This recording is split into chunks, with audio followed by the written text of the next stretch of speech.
Andrew, you said compromise is not a virtue. I agree. And he said principles are what you vacate on your way to power. I profoundly disagree. And Gwyn, you said, is it possible for a truly principled conservative power to stay in power? And I would answer that yes. And Andrew, my response to you at a high level is, number one, anecdote is not analysis. And and we're friends, everyone, so this is all good. Number one, anecdote is not analysis. And number two, and I think this is really important because we have our British Conservative Party friends here who spoke about this at length. Andrew, who's a great friend, and many other conservatives who are criticizing our party right now come from the economic side of our coalition. And I'm not saying that's a bad thing. I gave you some examples in my opening remarks about why on the economic side it's not perfect, but it's better than a bunch of alternatives. But let's look at the broader coalition and let's start talking about a couple of areas where the principles that this Conservative government have put forward and defended and moved have been revolutionary. Foreign policy. Canada is consistently the first country in the world to defend Israel. Our ally in the Middle East, our democratic ally. This is a huge thing that they've done. They've stood on principle on that, and they've been consistent right through the peace. Defense. We are rebuilding our armed forces. We are putting billions of dollars into our armed forces, and we are rebuilding our national defense in a principled, important, and lasting way. Arctic sovereignty. We are defending and building national symbols for which conservatives can be identified around. The symbolism of the North, the Arctic stuff that Harper is doing. We're defining our northern part of our country as a conservative national symbol. Look at our government's website, True North, Strong and Free, the national anthem, becoming more of a conservative symbol. Federalism.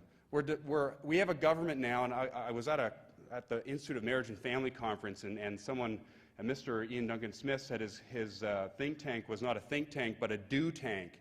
And I went to the mic and said, it's very good to have a do tank, but I think what conservatives need is an undo tank. Because there's all kinds of bad policy that we need to undo. And on federalism, this government has, and I'm sure Andrew can bring some anecdotes to show otherwise, but for almost the most part, if not the main part, this government has stayed out of provincial jurisdictions in the area of social policy. That's an undo. It's an important undo. On justice, we have brought forward many bills to toughen up our criminal justice system, a very conservative set of policies, a very consistent set of policies that we have pushed for and advanced and moved forward.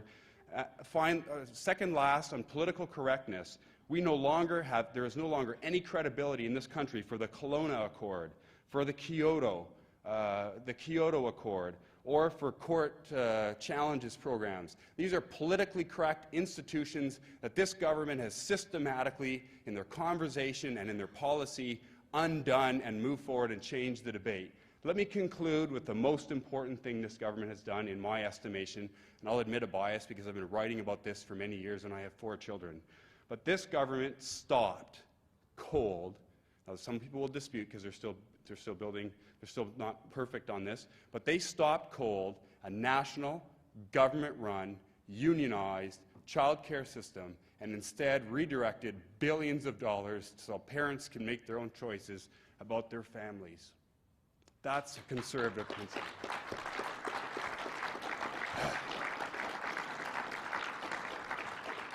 So I'm kind of passionate about this. I've given a lot of my life to promote these values, and I believe that if you go outside of the narrow confines of the pure economic conservatism, this has been a principled conservative government, the most principled conservative government this country has seen in many generations. Thank you. I fear I've got Ken riled up, and it's a magnificent sight, I must say. I do accept the criticism, I suppose, that anecdote is not evidence. I didn't think quoting a $6,500 per capita spending record was anecdote. I thought that was actually the sum total, arithmetically, of the 7% annual increases in spending that this government's been bringing in since they came in, which was, of course, on top of the all-time record increases that the Liberals were bringing in. I don't know if that's anecdotal. It seems to me that's kind of statistics. Can I quote my statistic on that? You may. Tax Is this on? Tax as a percent of GDP in Canada is the lowest it's been in 50 years, which is also a statistic which also suggests that we're moving in a conservative direction. What's the top marginal tax rate in Canada now? Much too high. It's kind of the same as it was when you came in. It's the same as it was 20 years ago. Well, this recent budget actually moved the middle rate down, so and it's been Anyway, permanent the move. point of this was not to suggest that the government is utterly without redeeming virtues. They have done some things on defense. I agree with that. That actually the Liberals had started to do under Martin, but they've accelerated that, and all to the good. I was a little distressed when having got into Afghanistan, having stressed that we were not cut and run, that we would not set artificial timetables, that in the middle of the election campaign at a breakfast with reporters, the Prime Minister unilaterally announced that we were adopting the Bloc Québécois policy and would pull out by 2011 without consulting our allies, without, in fact, taking the route that he'd promised he would take. Now, is that a glorious compromise? I don't know. That struck me as being kind of an 180-degree about-face. Arctic sovereignty, I can't really take terribly seriously. Federalism, I actually think it's kind of interesting because, in fact, the Conservatives have not been true to their ideology on federalism, and for the most part, I applaud that. For a government that promised they were going to stay out of the province's hair, they've actually been fairly usefully in the province's hair on things like sales tax harmonization, on things like national securities regulator, on things like the economic union.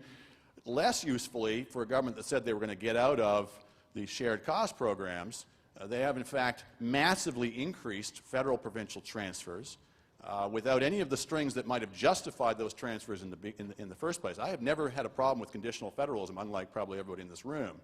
But what I do insist upon is if you're going to send the money, there should be a conditions attached. If you're not prepared to attach the conditions, which nobody is, then all you're doing is having two levels of government spend the same money twice, and we're doing that now with a vengeance.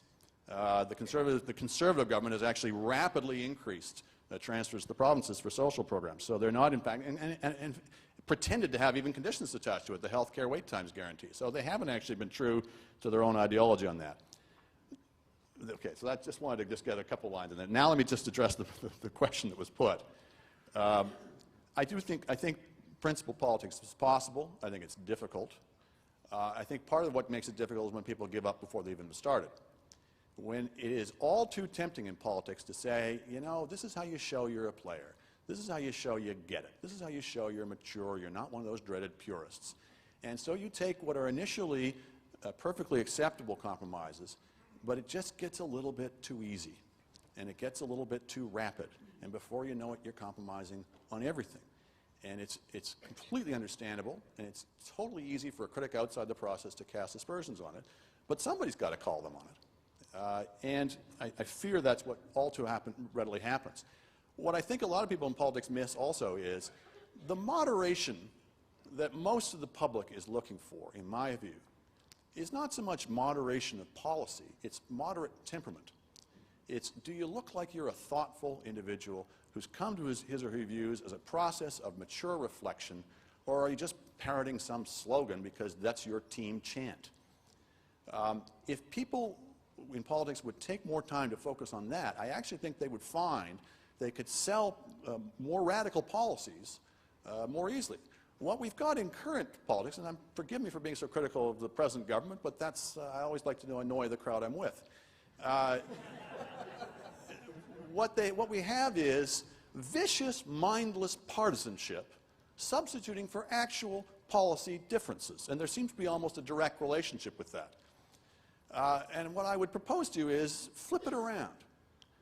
Actual substantive policy differences presented in a civil and gentlemanly fashion that treats the public, as well as your opponents, as mature adults.